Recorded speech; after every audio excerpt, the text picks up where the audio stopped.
ಹೆಬ್ಬಳಲು Shri Chakramata YouTube channel ವೀಕ್ಷಕರಿಗೆ ನನ್ನ ಹೃತ್ಪೂರ್ವಕ ನಮಸ್ಕಾರಗಳು. ಸುಭಾಷಿತ: ಅತ್ತೆ ಮನೆಯಲ್ಲಿ ಆದ ಅವಮಾನ ಅತ್ತಿಗೆಯ ಬಳಿ ಹೇಳಬೇಡ.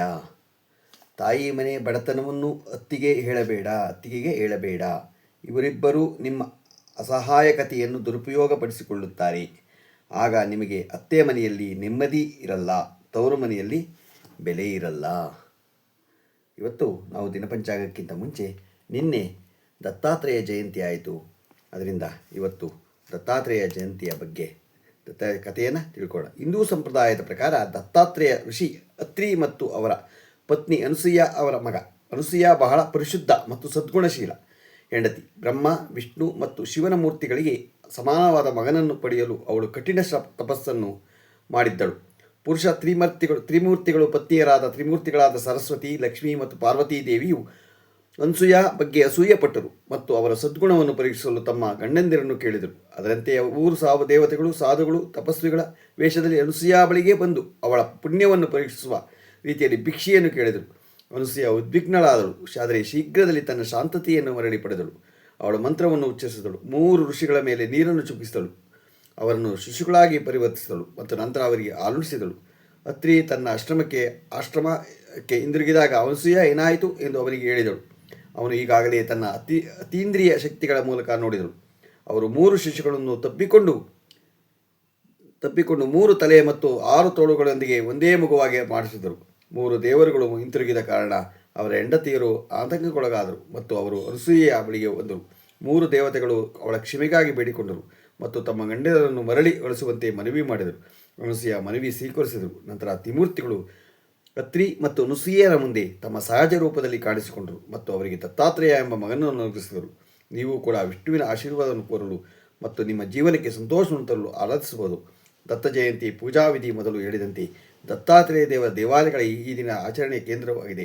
ಭಕ್ತರು ಪವಿತ್ರ ನದಿಗಳಲ್ಲಿ ಸ್ನಾನ ಮಾಡುತ್ತಾರೆ ಮತ್ತು ದತ್ತಾತ್ರೇಯ ದೇವರ ವಿಶೇಷ ಪೂಜೆಯನ್ನು ಧೂಪ ದೀಪಗಳ ಕಪೂರಗಳನ್ನು ಮಾಡಿದರೆ ದತ್ತಾತ್ರೇಯ ದೇವರ ವಿಗ್ರಹಗಳನ್ನು ಮನೆಗಳಲ್ಲಿ ಮತ್ತು ದೇವಾಲಯಗಳಲ್ಲಿ ಪೂಜಿಸಲಾಗುತ್ತದೆ.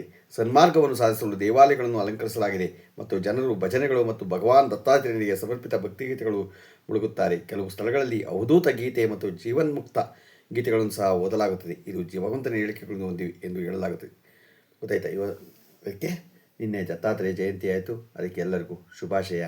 ಇದನ್ನು ವಾಟ್ಸಪ್ಪಲ್ಲಿ ನಿರ್ಮಲಾ ರಾಜೇಶ್ ಅವರು ಕಳಿಸಿದರು. ಅದನ್ನು ನಿಮಗೆ ತಿಳಿಸಿದ್ದೀನಿ. ನಾವು ಯಾವಾಗಲೂ ದತ್ತ ಜಯಂತಿಯನ್ನು ನಾವು ಆಚರಣೆ ಮಾಡಬೇಕು. ದತ್ತಾತ್ರೇಯರು ನಮಗೆ ಏನು ಕೇಳಿದ್ರೂ ಕರುಣಿಸ್ತಾರೆ. ಅವರನ್ನ ದೇವಸ್ಥಾನಕ್ಕೆ ಹೋಗಿ ಅವರ ದತ್ತ ಕೃಪೆಯನ್ನು, ನಾವು ಗುರುಗಳ ಕೃಪೆಯನ್ನು ಪಡೆಯೋಣ. ಇವತ್ತು ದಿನಪಂಚಾಂಗವನ್ನು ತಿಳ್ಕೊಳ್ಳೋಣ. ದಿನಾಂಕ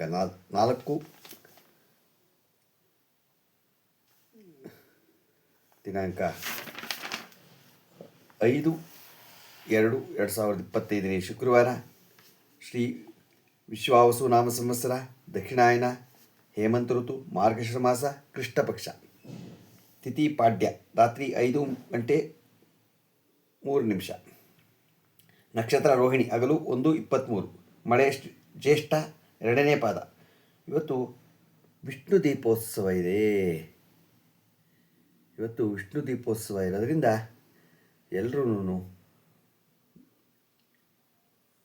ದೇವಸ್ಥಾನಕ್ಕೆ ಬನ್ನಿ. ಒಂದು ವಿಷ್ಣು ದೀಪೋತ್ಸವದಲ್ಲಿ ಪಾಲ್ಗೊಳ್ಳಿ. ದೇವರ ಕೃಪೆಗೆ ಪಾತ್ರರಾಗಿ.